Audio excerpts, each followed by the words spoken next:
Hey everyone, it's Jason. Welcome to another legendary deck building game. This is for James Bond 007, good old fashioned spy movies. I have not, immediately right off the top, I have not seen most Bond movies. I've seen a couple of the newer ones like Casino Royale, stuff with Daniel Craig.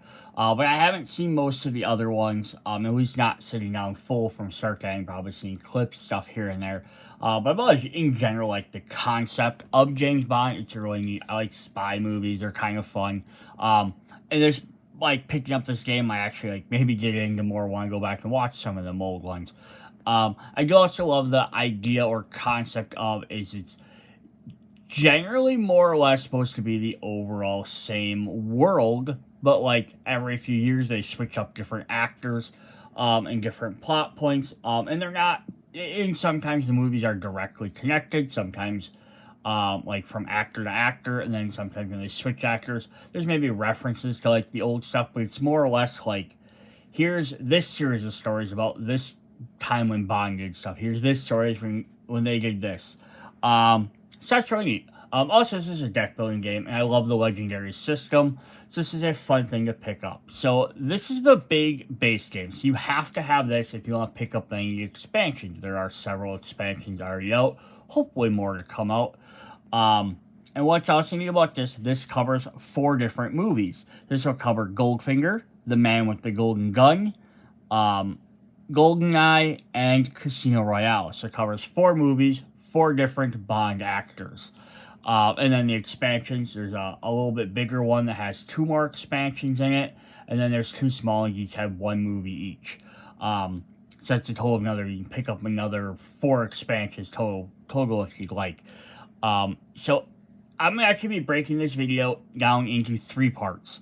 I'm going to do this first video is just going to kind of be an introduction to Legendary and kind of some of the stuff that's a little bit different with the James Bond one versus like the Marvel one or the Encounters version, which is Aliens, Predator, and Firefly. Actually, the first one's Marvel, and Buffy technically falls in that realm as well. Because there are a little bit of things that are kind of different between those two. That it's kind of a mixture between regular Legendary and the Encounters.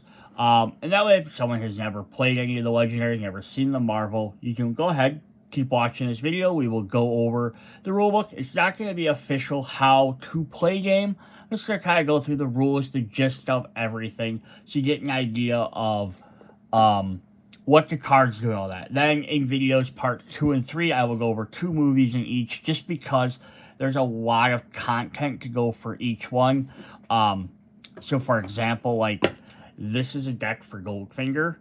This is just your hero cards, and then we also have a deck of this big for villain cards. So yeah, I don't want to like skimp through all of it. I like to read through all and talk about each one. I mean, there's a lot of duplicates in there, so once you start getting through, they'll be smaller. But I also don't want to end up having, you know, a 3-hour long video. I'd rather have maybe a couple shorter ones. So we're going to go with that. Plus, we also have a stack of, like, generic cards, but those won't take very far to go through. Yeah, so if you already know how to play or you're not really that terribly concerned about what the big differences are, which I'll kind of mention right off the bat here, so that way you can just watch that a little bit and then hop out whenever you want. You can always come back to videos 2 and 3 to watch out the other parts. So one thing I do want to point out right off the bat is this being a starter set. It does come with a brand new playmat, which is really nice. I like that the newer starter sets for Legendary have had playmats.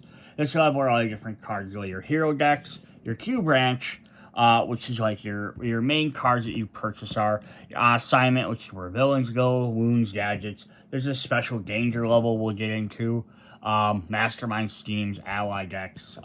Yeah, kind of cool. You already see some of the differences being a Legendary. Secondly, I want to look at the box. In the middle, roll the mat up. You can put that in there. It does come with these little foam blocks to help put some dividers in there. Now, they did have some big paper sheets that I took out. So we're kind of helping the box with this. But it's nice because this should actually hold majority of the expansions, unless you start sleeving them, then they might get a little full. I would have to actually double check that. We do get some generic dividers from Legendary. So these are also very nice to use as well. So you could, write on these however you want. You could be like, oh, this is just Goldfinger cards, James Bond Goldfinger, or you could write, for example, James Bond Man with a gold gun. You could separate each different hero into a different thing, each mastermind. And that way, if you have to pull stuff out, you can get them very quickly. They're very nice to have. I like that you include some. You can also go to Upper Deck, which is their game store. You can usually purchase more if you like. I did that when the game first came out, and now with my current setup for my deck building games, I actually just designed my own. I have not designed any for this game yet because I just purchased it. Alright, so yeah, this is definitely be very interesting game to look through. I'm going to see if I can tilt my camera back up a little bit more so we can get a little bit better view. Alright, so first of all, what is a deck building game? Let me just start with that. Just for anyone that has not played a deck building game before. The core concept of deck building games is each player starts with a limited set of cards, usually the same ones per every player, or at least very generic purchasing cards, usually like purchase or maybe attack cards. And then as the game goes, you buy or recruit new cards to your deck, and you make your deck bigger and better, and then different. So by the end of the game, if you're playing a 4-player game, for example, all 4 players should have very different decks. This is as contrast to a constructed deck game, such as something like Magic the Gathering, Yu-Gi-Oh!, Pokemon, any of those types of things where you sit down at home, you create the deck before you show up to the game, and then you sit down and you play with whatever deck you fully have made. So what makes the deck building games really neat is because you can play the game 4 times in a row, and you can make a different style deck every time, depending on your gameplay strategy, what's available at the time as well. It does make that very interesting. Plus, as you buy more expansions with these, you can switch and add different things in and out, and give you different options each time as well. And then usually the way you win most of these deck building games is either you have to either empty a certain pile of cards and that ends the game. This is not one of those. Or has one that's a fighting aspect. You have to defeat a certain number of villains or villain cards, which is what we'll be doing here. We'll be defeating masterminds. And then usually the way you lose the game is, in like this game, for example, the mastermind will have various steam it's trying to perform. If it completes its steam, you lose the game. Or if the villain deck runs out. So if you delay the game too long, or if your hero deck, the card you can purchase, run out. So if any of the decks basically do run out of cards, it's actually a losing condition. So that's basically the idea of it. There's a little bit of extra twists and turns in this one. Yeah, so it's kind of cool. And what's also neat is how you can play is, so it says how the mastermind, unlike other legendary games, James Bond 007 fights back against the players. Mastermind isn't a mastermind like Goldfinger or Alec Trevelyan isn't played by a player, instead it's part of the game played by the mastermind. During the game, most players need to complete missions that thwart the mastermind, but each time a mission fails, the danger level goes up. If it gets too high, as indicated on the Steam, all players lose. So there is an extra different element there. Yeah, you can, and it's also neat with this is you can mix and match your different worlds.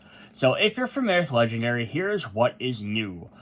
So here, we're going to go over this, kind of just some of the new stuff. And if you've already seen it, after this you can jump out. So if you've already played other Legendary games, there's only a few things that are different. Game has a slightly different set. First, each player starts with a special starter cards. Starts with a special starter card such as Shaking Not Stirred or Bond James Bond, giving them unique abilities. Secondly, the villain deck is built in such a way that it gets tougher throughout the game. So this kind of combines the regular legendary mode with the encounters, because the encounter game you actually have like a character card, and they get each character aspect card had a separate special ability or special unique mechanic. Like if you're playing Alien or Predator, whatever character you chose got an extra special card, which set your deck up just slightly different than everybody else's. And in Firefly, each character has their own special ability from the series. So this kind of works similar to that. So each different bond in the universe will have various other different cards you can start with, which give you just a little bit of extra tweak to begin the game with. And then the other thing is setting up the villain deck is in Marvel, for example, you just mix all the cards together. You can end up with something really powerful right off the bat. You can end up with something weak towards the end. You don't know. In Legendary, you set stuff up as decks like A, B, C, or 1, 2, 3. So that way they progressively got harder because they're also trying to tell the story. You're playing through the beginning of the Predator or Alien movie or the beginning of the episode of Firefly. And this because their James Bond movies work very similar to that. You're trying to play through the movie. So, for example, like one enemy you have to fight Oddjob. So you have to fight him multiple times throughout the movie. But you're always going to get him in a subsequent harder version. To kind of show his learn. There are also two new types of cards, gadgets and missions. Gadgets work just like bystanders in previous games. Those to acquire them, escape with them to help the mastermind's chances. So these are just very plain cards. They don't do too much, but they'll have special effects if the mastermind gets them. And the missions are tasks to be complete. Like, they work mostly like a villain. They enter an assignment and they can be acquired gadgets and they can be defeated. But be careful, each mission has a danger level. If that mission is failed or escapes, overall danger level rises. So this is just a new card type that gets added in there that works kind of like a separate type of villain. Because it's not a person or a thing. And then we have, that is basically the big differences. So if you've already played Legendary before, you just want to see what the cards are, hop over to one of the other videos. Hope to see you there. If you want to check out, we're going to kind of run through the rest of the rules, see how that new deck setup and stuff goes. So cooperative and competitive play. James Bond is both cooperative, players cooperating to beat the mastermind, and competitive, with players competing to get the most victory points. Some play groups like to focus on cooperating, others like to focus on competing. Some do a little of both. Some players even start out competing and switch to cooperative as more and more masterminds get closer to victory. It's a good idea to make sure everyone knows whether you're playing which way. So this is what is fun. So so we didn't even see a look at this gadget card quick again. Has that little red one. That's victory points. All your different villain cards are going to have those as well. So like I mentioned, we had Oddjob here. So Oddjob is worth 3 points if you defeat him. So some players will like to play, yes, overall we have to defeat the mastermind to win. If you don't defeat the mastermind, you lose the game anyhow. But then some people like to kind of compete. This can kind of make the game interesting, but again, it's good to know if that's what you're attempting to do or if you're attempting to cooperate.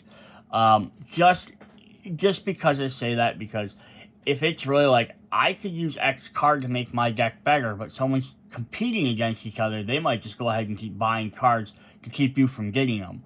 Because if you can't get them, they might acquire enough cards to be able to beat the mastermind by themselves, but they're limiting you from defeating other things.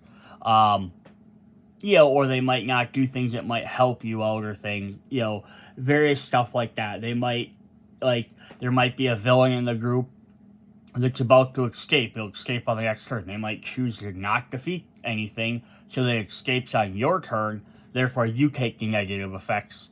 So it's just good to I would recommend, I generally myself play just cooperative. I ignore the victory points. At the end of the game, we usually add everything up just to see, oh, hey, who got the most? But usually you can tell because, someone will have beat the mastermind, twice out of the 4 times. Yeah, that person probably won. But we just worry about the other way. So here's the board. Just kind of showing with all the different cards. The Q branch are cards you can purchase to make your deck better. And we have nothing else set up. So at the top here is just going to give you a first game to set up. It's just recommending who to kind of play. So say, play against Ulrich Goldfinger. Scheme is Operation Grand Slam. Special starters. Each bond gets one of these Stagger Fearlessly special upgrades, Shaking Not Stirred, M16, and James Bond. The heroes you can play as. The different cards from Goldfinger, so James Bond Goldfinger, Pussy Galore, allies for Goldfinger, equipment from Goldfinger, and vehicles from Goldfinger. If you're playing a 4 or 5 player game, you have to add one additional hero. And that's just the villain group, just going to mention all these different ones for more and more players. So the idea is going to be setting up the game so as you're playing the Goldfinger movie with all the cards and characters being from Goldfinger. What is interesting is you can also mix and match stuff overall from everything else to make it more interesting.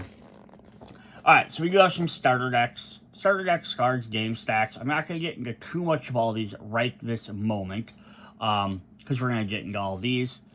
But then the setup, it says, pick one Mastermind and take their 4 Mastermind Tactics cards. These are special things that they do or occurrences they have in the movies, which then when you defeat them, you gain these abilities trigger. Could be positive, generally are negative. Then you pick one scheme. This is what the Mastermind is trying to do. Each movie has 2 schemes that kind of fit with that movie. So again, you can kind of play and keep that thematic in there. So again, I could play Goldfinger with all the characters, all the cards from Goldfinger. I can actually play it twice with 2 different schemes, and it changes up just enough to keep it kind of interesting. And the scheme will determine how they're trying to win. Then the villain deck. Now this is where the deck building gets a little bit more intricate, and with this being a semi-encounter thing, it does take a little bit longer to set up. So here in the bottom, it's going to list how many players you're playing, how many mission groups you're going to have. You're only going to have one for whatever the mission is. So there's one for each movie. Villain groups. So if you're playing a 2-player game, you'll have 1 villain group. 3 or 4, you'll have 2, and 5, you'll have 3. And then henchmen groups, you'll have 1, 1, 2, 2, and gadgets, you'll just add some in there. So if you're playing a 2-player game, you're just going to be playing with the stuff from the one movie. Once you jump into 3 or 4-player games, you're going to end up having to add an additional villain group from one of the other movies for both of them, and then you're gonna have to add an extra henchman on 4, and then at 5 you're gonna have a bunch of villains from the other movies as well. So yeah, if you start playing with three or 4 players, you're gonna end up having a couple of cards that aren't directly from that movie, just because if they only had stuff from the movie, there'd be way too many cards. Add a villain group. So each Mastermind has a card that says always leads. You have to pick that particular villain group. So again, when you're playing 2 players, you're only going to be playing with that one. But once you jump up to 3 or 4, you're going to pick a second group from one of the other movies. I always have 8 cards in there. Add the mission group. Some Steam cards say they always use this particular group. If it does not use one, then you can pick a specific one to do. So usually I think, I'm going to guess each one for the movies, and I have one that says specifically uses the one that kind of fits for that movie. Otherwise, you can swap in the other ones, which again can make some very different gameplay changes. Add the henchman group. Pick a henchman group. You can use a henchman that best suits the Mastermind in this team. For example, if you're playing with Goldfinger movie, the Goldfinger Mastermind, and the Operation Grand Slam scheme, you should use a Fort Knox assault team. Henchmen are weaker villains. Each group has 10, and 10 cards are all the same, where the villain groups have semi-different characters. Again, like Oddjob appears multiple times, but most of the other cards are different. And again, you could play this game, switch out the villains over and over. Add gadgets is going to tell you how many of the gadgets to add and put them in each stack. And then assemble the villain deck. So each villain deck says find the inevitable mission card, place it face down in the villain deck space. Then find all the villains, henchmen, and the rest of the missions that say A, B, or C circling into 3 piles. Add 1 Master Strike and 1 Steam twist to the deck. Pile A, add 2 to each deck B and C. And then add gadgets on the chart below, so I'll tell you down here kind of how to add them quick. And then and gadgets are kind of nice because they give you a little bit of a relief. So instead of a villain or a mission popping out, maybe a gadget pops out and it gives you at least a relief for a turn. So they're kind of nice. Then it says, shuffle deck C, put it on top of the inevitable card. Shuffle B, put it on top of C, put A on top of B. When finished, you'll only have A on the top and available on the bottom. So you're going to start with some easier cards and you're going to slowly go down. And then the hero deck, basically grab 5 different heroes. Each hero has 14 cards. Can be from vehicles or items that Bond used, or something that Bond or some of his allies. So pick the 5 hero groups. One of your groups must be a James Bond hero. Now, you can play this loosey-goosey if you want. I would say generally playing through, at least beginning with, I always do that, but once you've had a bunch of games under your belt, you could definitely mix and match and try something hard. You could try an all allies deck if you want, or all gadgets deck. It's just probably going to become more harder because the Bonds probably are a little bit better than some of the other cards. I'm not for sure. I haven't looked through all of them yet. But yeah, so now you have all 14 cards. That's 70 cards. You're playing with 4 or 5 players at a 6th group. So there are 5 groups. You need 5 groups, and there's 5 groups for each movie. So, for example, like Goldfinger here, we're going to have these 5 different groups right there. And if you're playing with a 5th player, 4 or 5 players, and after that 6th once again, you're going to have one group that's going to be from some other movie. You could add another James Bond. You could add some other vehicles or gadgets. Just again, it's the way the game was designed before James Bond Legendary came out. So you're kind of stuck having to at least fit some of that.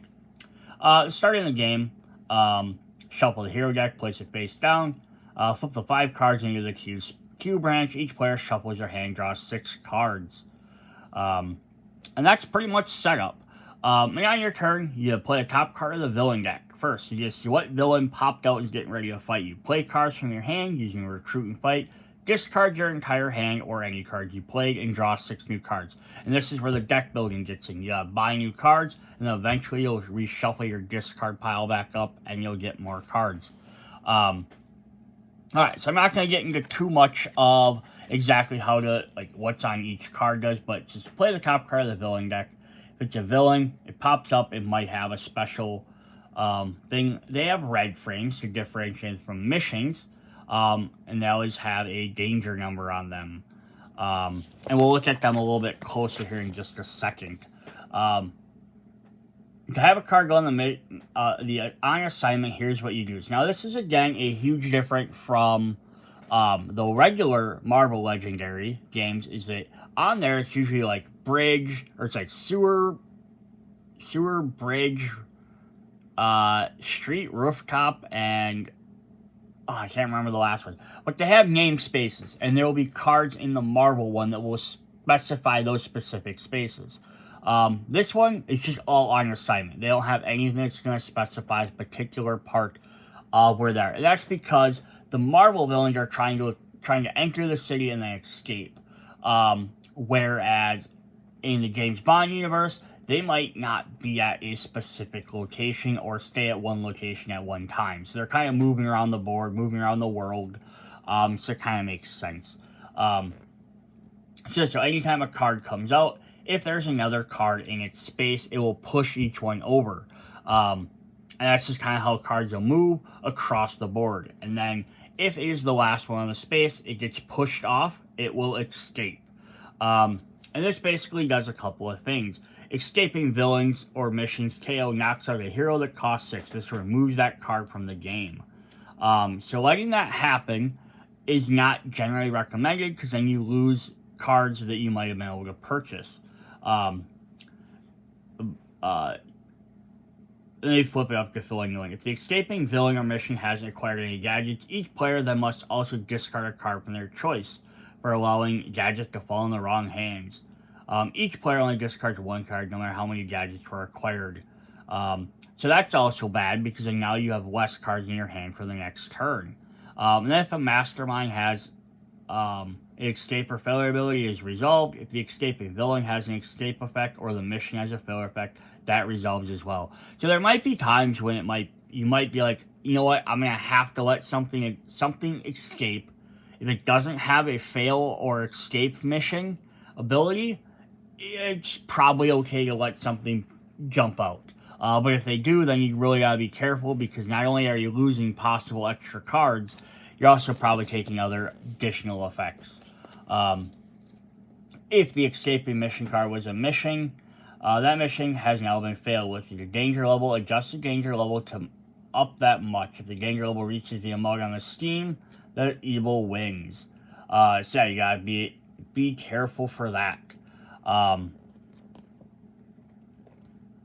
Yeah, so something like this one here says escape. The active player gains this card when drawing evil wings.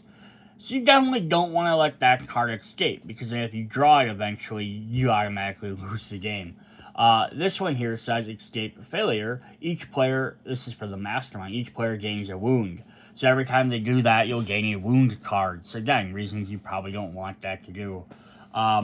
Some missions or villains have ambush effects, which is when they come into play. They do whatever the ambush effect says. If a villain card is a gadget, it places it under the closest villain in the deck. It could be on the second, could be on the first space, could be on the fourth space, because the first one is. Whenever a villain or mission with one or more gadgets moves, the gadget moves with them. It's up to the players to recover the gadget. When a villain mission or mastermind of the gadget is defeated by a player, that player recovers the gadget and places it in their personal victory pile. So that's how you just get those back. Cool. Alright. Then we had two other cards that were mentioned to get mixed in the deck. Were Steam Twists and Master Strikes. So Steam Twists represent the Steam moving towards the victory for the mastermind. Every Steam works differently, with a Steam Twist doing a specific thing related to that Steam. When a Steam Twist is played, look at the twist effect in the main Steam and do what it says. So when you draw one of these, you'll look at your Steam card. It'll tell you what to do. Same idea here is you draw a Master Strike, your mastermind will tell you what to do. Says, note, mission and villains cards on assignments don't move forward when the Steam Twist or Gadget, Steam Twist, or Master Strike. So they're kind of a reprieve, but the Master Strike and Steam Twist usually have worse effects. So that's not very good. Step 2 is playing your cards and recruiting to fight. So every card will have a cost in the bottom corner here. So I'm going to pull up a card here and we're going to look at that. And we'll kind of see how some of those are. Let me grab my handy dandy notebook. No. My handy dandy easel here. So we're going to look at this one right here. We have, this is from Man with the Golden Gun. So this is a James Bond card. So just a couple of things to point out on this card for how the hero cards work. In the bottom corner is the cost. This is how many points it costs to purchase this. Once you have it purchased and it is in your deck, you never have to pay that cost again. The border will show you what color, card, or aspect it is, as well as it'll have a little symbol up here. We have 5 different colors. We have green is strength, yellow is instinct, red is covert, blue is ranged, and I don't have the 5th one right here. The 5th one is tech.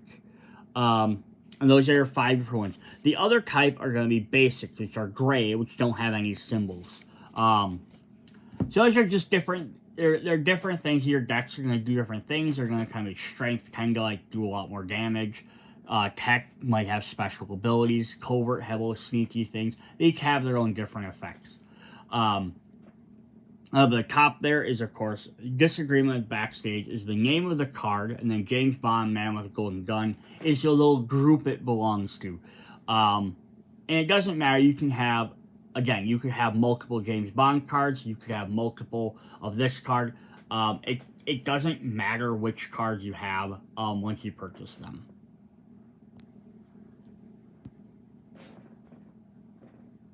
We're going to grab another James Bond here quick. So this is one from Casino Royale. I can beat this man. So this has a cost of 4. So now you're going to see 2 other different, we're going to ignore all the text on there for the moment. You have 2 different symbols on here. Recruit for 2 and a fight for 2. So recruiting is the star. You have to play X number of cards with that star in your hand to purchase cards. So if I want to purchase this 4 cost, I have to play at least cards in my hand that add up to 4 stars. And again, we're going to start with some basic cards that have like 1s. And we'll have some attack cards that start with 1s as well. So you do start with a couple of 1s, but that's why purchasing these better cards give you 2s. So that way they basically replace some other cards.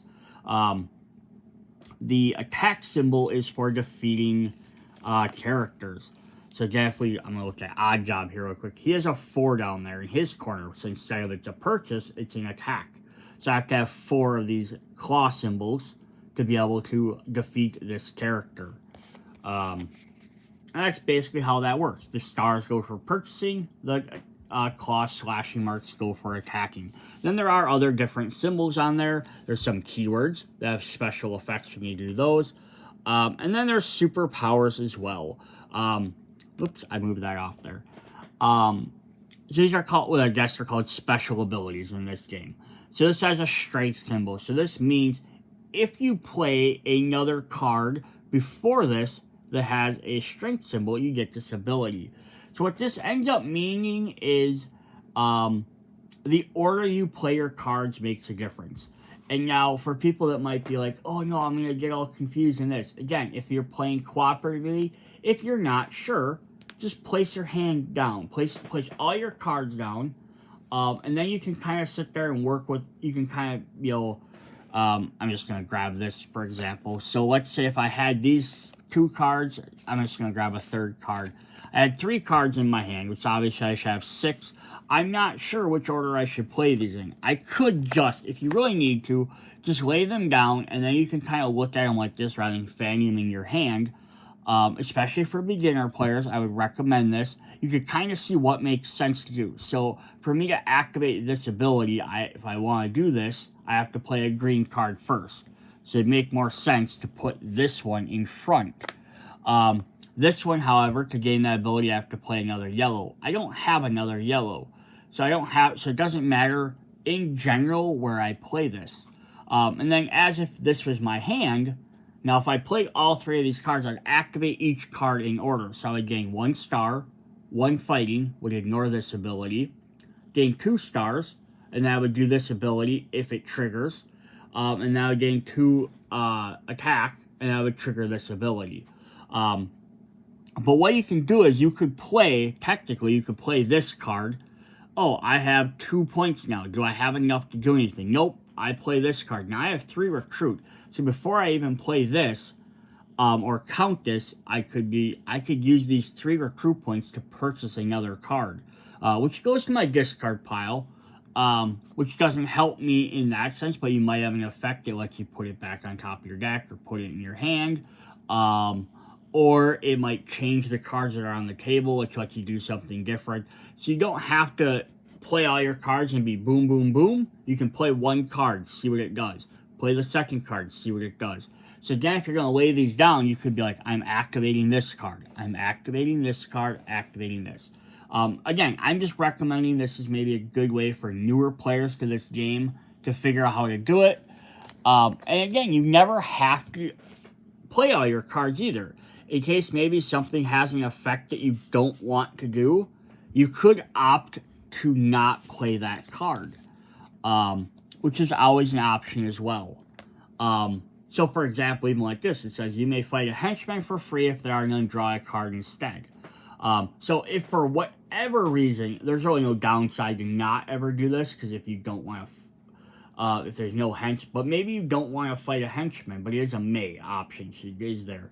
But if for some reason you didn't want to do this ability, you could just not play this before another green card. You know, simple as that. Or, for example, on this one, it says give a mission or villain on assignment -2 recruit or -2 fight for this turn. Again, there's no reason why you wouldn't do this, but if for whatever, some reason you didn't want to do one of these effects, you could just opt to not play a yellow card before that. It's simple as that. Pretty easy. Yes, that's the basis of how those cards work. And each one's have different abilities, and things. So here they are showing in the book. I'm going to zoom my camera back up here for a moment. So here they're showing like this is this person's hand. Very, very kind of earliest starting hand. They got total of 7 stars. They got 1, 2, 3, 4, 5, and then 6, 7 from this. And then they have 3 attack because they have 1, 2, and then it says they play a blue card. They get +1 more, so they have 3. But technically, this ability also gives them an extra couple more if they're buying a specific card. But yeah, that gives them some different things. And you could play all your cards, add up all your totals, and then be like, now I have this, now I have this. Another thing I'm going to recommend, especially maybe for newer players, but even veteran players, I do this for all my ledger. I bought little cubes. I bought red ones and I bought yellow ones. So as I'm playing all these cards, I play these 3. I've added 3 yellow cubes. I play this, so I had 2 more. So now I have 5. When I get done playing, I'll have 7 yellow cubes and 3 red cubes. Then if I buy a card that costs 3, I can remove 3 of them yellow card tokens. I know how many. Then I don't have to keep trying to like recount and memorize how many I had while I'm reading cards and doing other different effects and all that stuff. Alright, so let's also look. So recruit a hero. Basically, you use points to recruit a hero from the Q branch. Those 5 spaces always contain exactly 5 heroes. You may also recruit Miss Moneypenny from the ally stack. So she's a character card that's always face up and ready to buy at any time. It's like a universal deck. The other cards will always be changing. So spend your recruit rights equal to the hero cost. Place that hero in your discard pile. When your deck runs out, you shuffle your deck to make a new deck. Then you'll be able to draw new heroes soon. Refill the empty spaces with a new card from the hero deck. You just whenever you empty a space in the Q branch. You can recruit a hero you see. You can even recruit a hero, see what a new hero appears, and then recruit the new hero if you have enough points. So, like, back in that first example, we had 7 points. I could buy a 3-cost card, have 4 points have 4 points left. I can see what else pops up after buying that 3 cost to see if I want to buy that. Nope, don't like that new one, or maybe it costs more than 4. I can purchase another card. So you don't have to spend all your points right off. Be like, I gotta buy this one, this one, this one. So there we go. How to fight a villain. Villains are very easy to do as well. Basically the same as purchasing, just using the claw marks. So one at a time. Doesn't matter which. On assignment space holds a villain. You don't attack a villain if you have at least as much attack as the villain's attack. You also fight the mastermind. To fight a villain, spend attack equal to that villain's attack to defeat it. Use your remaining attack value to fight another villain. If place the defeated villain and any gadgets in your victory pile, if it has the fight effect, do what it says prior to comparing attack totals. So I'm going to grab a villain here. And we'll take a quick look at that. So we had Odd Job here from... Ooh, camera back up. So if I want to fight Odd Job, we looked at this before, I would need to have 4 to defeat him. And when I defeat him, I would then gain he goes in my victory pile and I gain 2 victory points. He also has the ambush effect. So this means that when he came into play, as soon as he dropped in, he's going to automatically do this ability. Here's an example of one of our henchmen. These are a little bit easier guys, generally.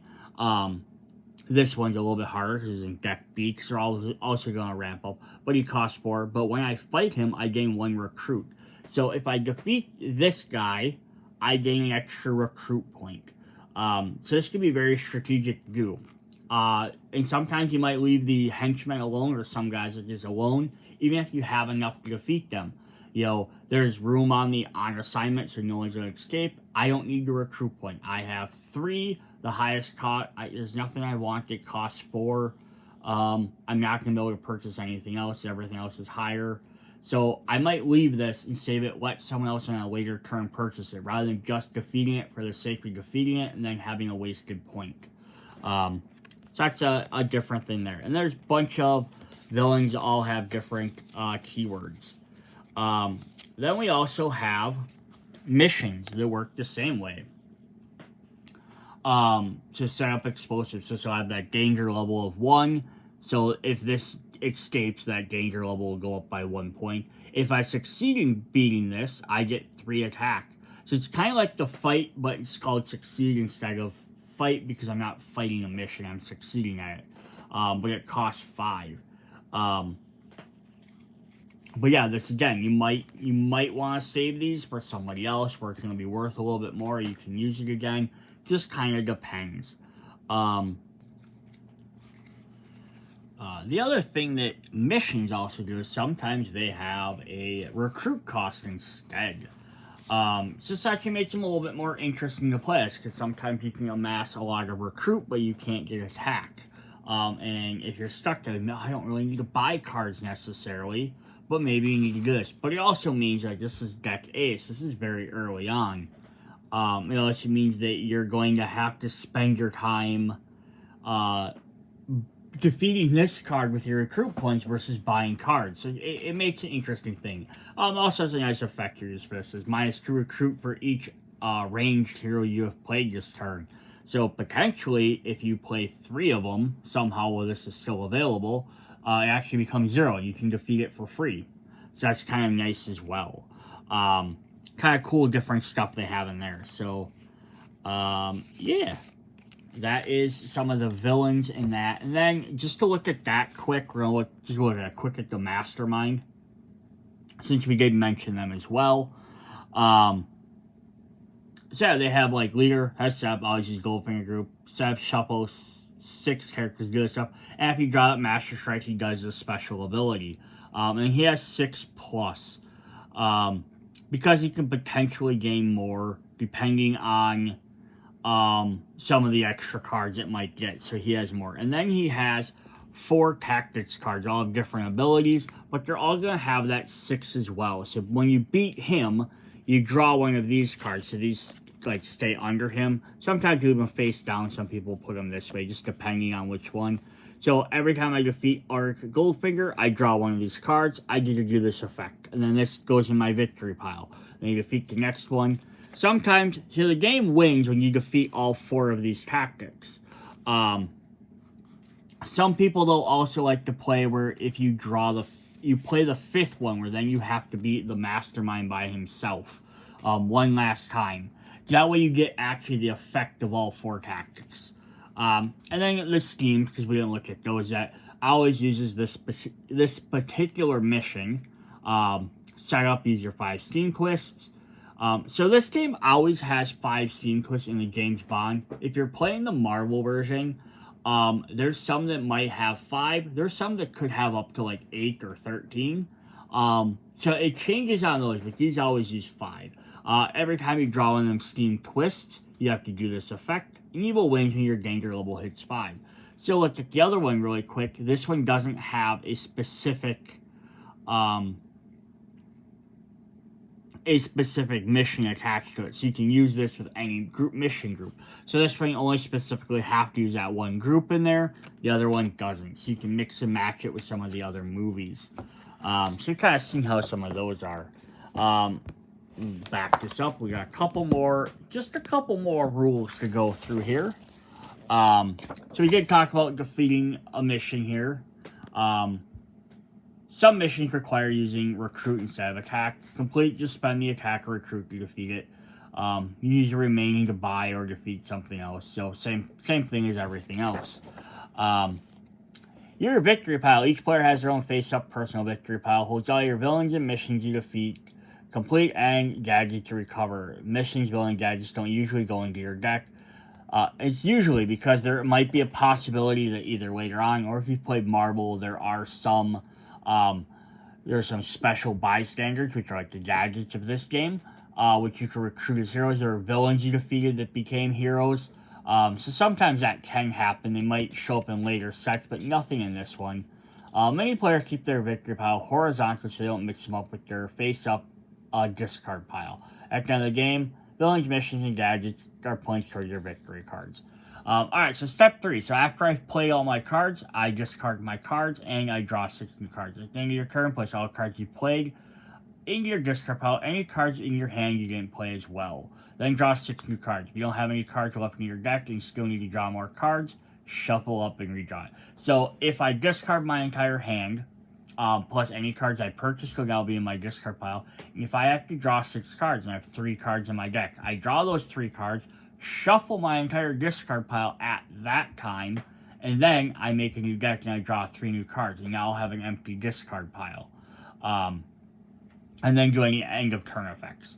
But yeah, you don't reshuffle your discard pile until you need to draw a card and no cards left in your deck.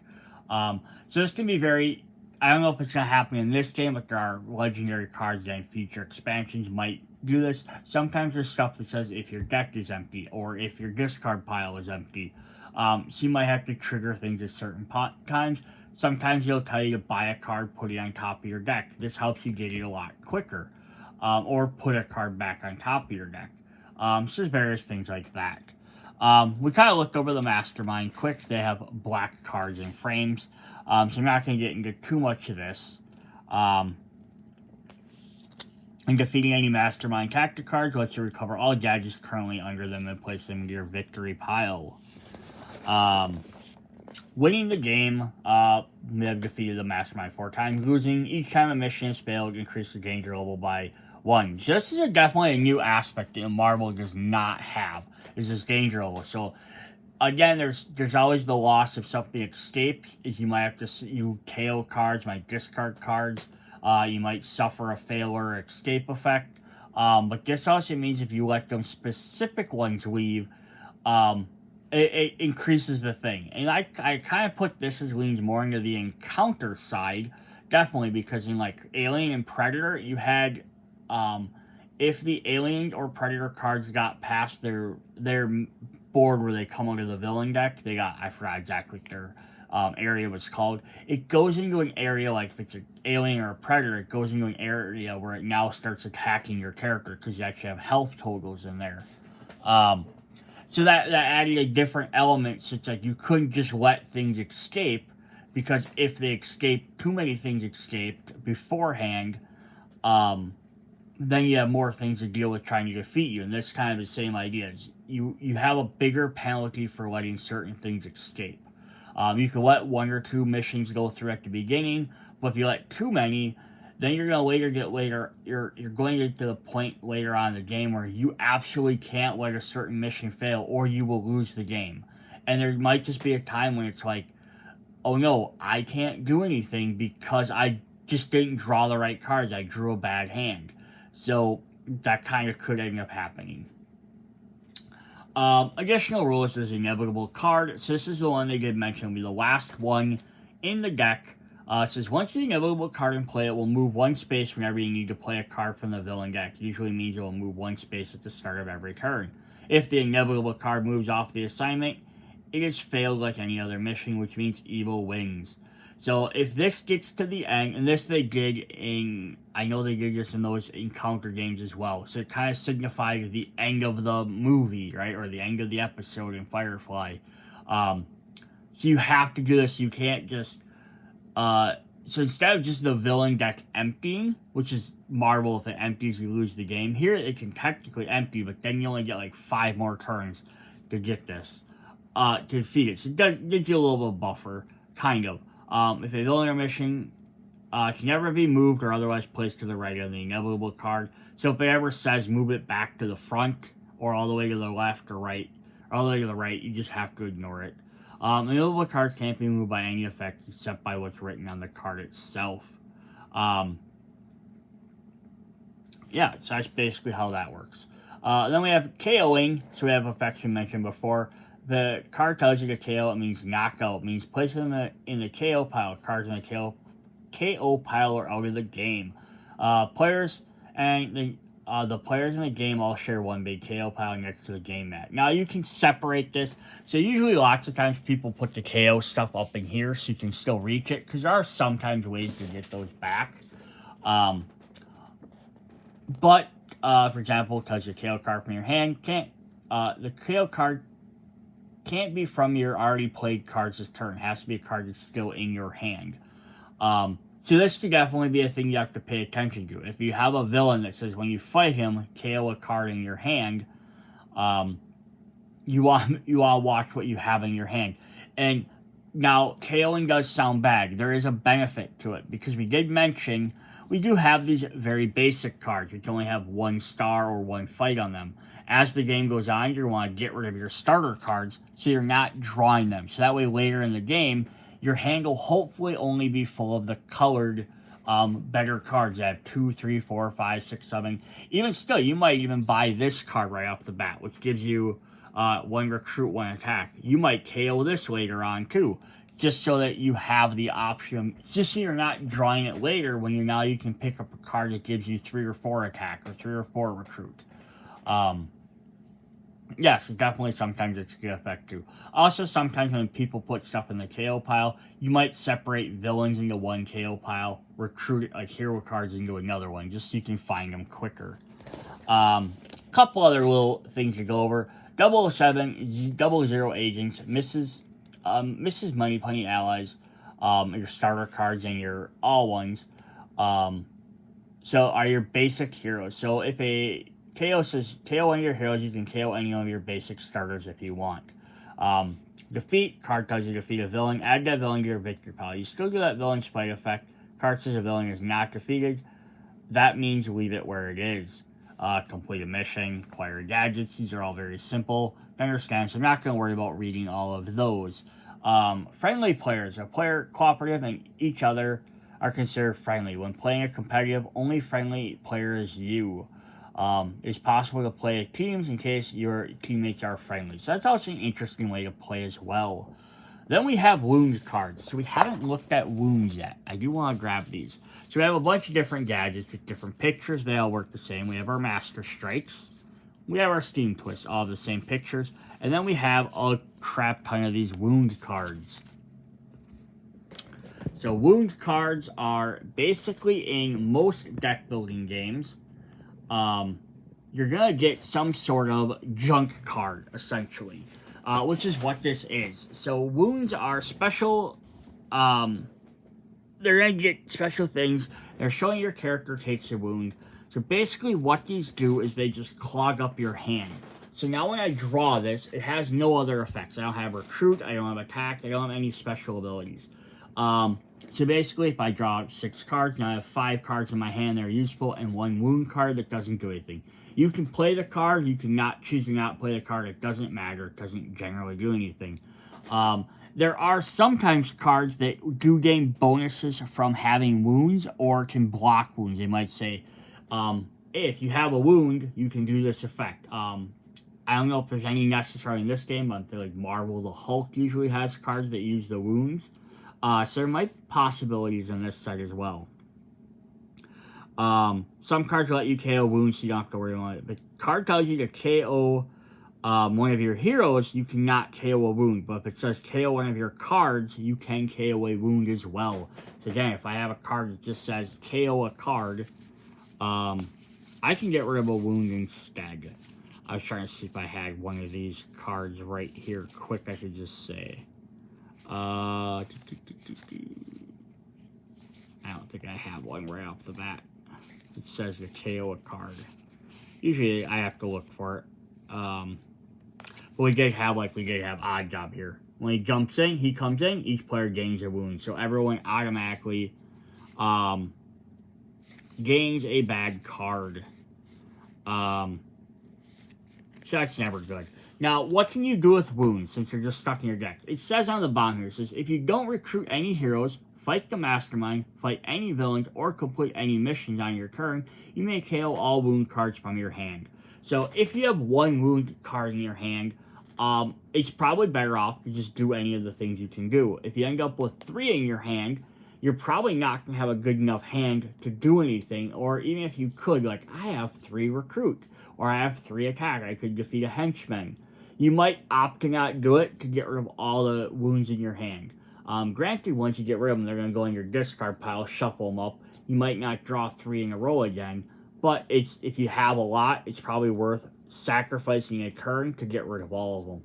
But again, it could depend on what's going on. If you have to defeat a villain, you might have to just defeat a villain. But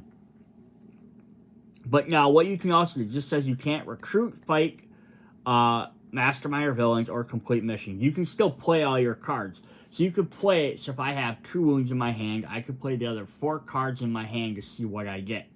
So I can decide, oh, if I trigger this and trigger that, might do this. I might gain some extra recruit points. I might say, oh, I have enough recruit points that could get this, or I have enough attack to actually do this. You don't just have to look at your hand and be like, play or not play. You can play everything first, so you just don't spend any of them points. This might also be beneficial if you have, like we did, like showed this one here. It says you may fight a henchman for free. If there are none, draw a card instead. If there are no henchmen, and I do activate this ability, I could draw another card, which I already have 2 attack. It could get me another 2 attack. You know, or another 2 extra recruit, or another something like that, which then maybe now I built up enough. So that's always a possibility as well. Or you might have a card that does something else that might be beneficial, might help another player out, something like that. Cool. So that's just how wounds work. They just kind of get in your way. You don't like them. Alright, last few things. There are some extra cards. Common cards are just the stuff we showed. Wounds, basic starters, gadgets, stuff like that. They're usually like all the different sets. So even if I pick up another one, so like the common cards like wounds and gadget stuff aren't specified towards a specific movie. So if I'm playing Goldfinger, I'm going to use the exact same ones if I'm playing GoldenEye. Move, some cards refer to the card moving. For a card to come to move, it must start on an on-assignment space and end up in either another space or in an escape pile. When a card first enters the on-assignment, that does not count it as moving. Running other cards in the hero deck. If this card ever runs out before evil wins, finish the turn consider the players having successfully survived the scheme without defeating the mastermind. The result is a draw between good and evil. Player with the most victory points wins. So you technically lose if your deck runs out. So this also means that as the game goes on, you might have, I have like 7, 8, 9, 10 recruit every single turn. You might not want to just keep buying cards every turn, because eventually, one, it's just going to keep clogging up your deck. You're going to have like 30, 40 cards, which might be too many for this type of game. You probably want to have like 25, maybe? I'm not sure. I'm not going to say a specific number. But also that if you run out of the deck, with everyone buying them, especially if 4 players, 5 players, could happen. Gadget run out, just don't do anything. Nothing happens. And don't take any of the extra tail piles or the victory piles, just nothing happens. Same thing with wounds. Wound stack runs out, the game continues. If a player gains a wound, but there aren't any. More of the stack, just take all of them KO'd and create a new wound stack. So that one you do restart. Although there are 30 wounds, so if you're playing a 6-player game, that would mean each player would have to have 5 or more. Which if you're at that point, you're probably going to lose the game.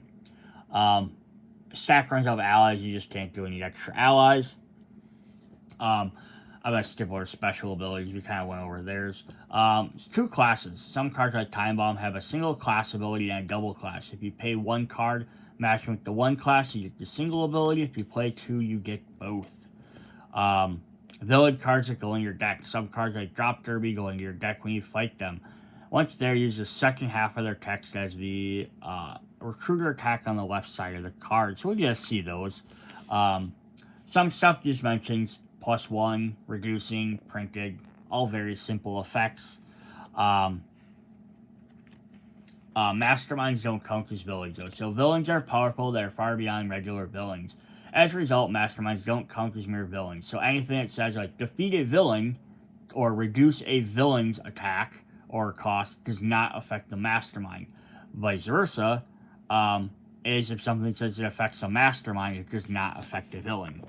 Alright, we do have keywords in here. I'm going to save these to go over in the next 2 videos as we go over the cards. As they pop up, we'll kind of go over those just because they're specific to each card.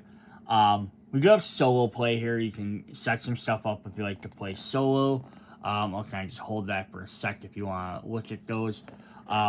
There's also adjusting difficulty. Some playgroups like an easier challenge in introducing newer, younger players, or after the mastermind wins. One way to make the game easier is give each player one more prep turn where they take a normal turn except skip playing the top card of the villain deck. I almost generally, like, in Marvel, I always recommend doing this because, again, you can end up with any amount of difficulty. This game, you might want to, but it might not be as bad because, one, you start with special cards in your deck already, so you have something other than just your basic cards. And two, because actually the deck increases in difficulty, so you shouldn't end up with, like, again, like, beginning of the deck A here, for Goldfinger, right? So we have a 4 cost, a 2 cost, and then we jump into, B, which is 6 and a 3. But yeah, we're not going to end up with anything like an 8 right off the bat. Probably. Like Marvel, you could end up with like a 13 on your first turn, which basically could ruin your game. So there's that. Also with with the special cards, I do that in Marvel as well. It's a whole house rule I do. I always put an extra card from a different character's deck. So if I'm playing X-Men, I might put, like, X-Men characters team. I might put, like, a Jubilee or, like, a Professor X in there. If I'm playing Avengers or something, lots of times I put a Spider-Man card in there. Just an extra card to give extra bonus in the deck versus just having that regular set of starting cards. I think it makes a giant difference. On the other hand, if you're ready for a tougher challenge, you give each player one or more surprise turns where they take a normal turn except skip the part where they play cards from their turn, so playing extra villain right off the bat. So you maybe start with like 1 or 2 villains in play. If you want to give the newest or younger players a boost to help them compete with veteran players, you can replace some of their 007s with Miss Moneypenny allies in the new player decks. So basically, replace their basic starting cards to give them 1 recruit with one that gives them 2 recruit. Then we have Perfect Mission Mode. Regardless of whether you set the difficulty of the game, you can also play Perfect Mission Mode, where you must complete every mission. If you fail even a single one, you lose the game. That's actually kind of an interesting little gameplay. Before I look at that last part there, I do kind of want to remember the heroes here. We have Strength heroes. Heroes include raw strength, but also heroes with strength of will, determination, and strong leadership. Instinct heroes, which are yellow.